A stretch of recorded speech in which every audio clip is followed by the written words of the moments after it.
Sebuah operasi darat pasukan Rusia di wilayah desa Verkhnekamensko berhasil merebut posisi angkatan bersenjata Ukraina tanpa perlawanan berarti.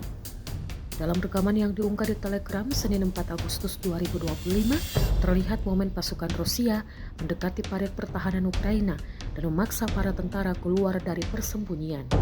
Beberapa pejuang Ukraina tampak menyerah dan kemudian digiring menuju tempat penahanan oleh pasukan Rusia. Aksi tersebut dikatakan sebagai bagian dari kontrol objektif terhadap posisi lawan di garis depan.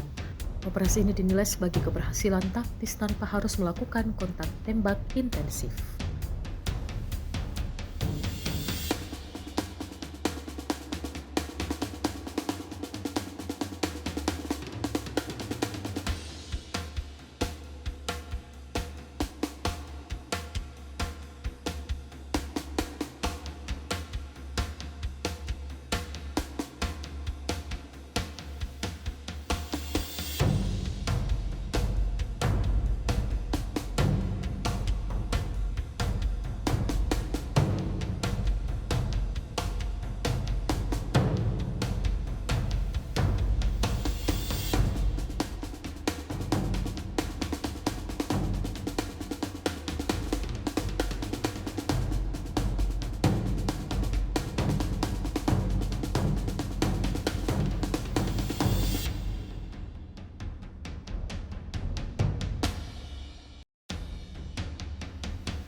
Download Tribun X sekarang, menghadirkan lokal menjadi Indonesia.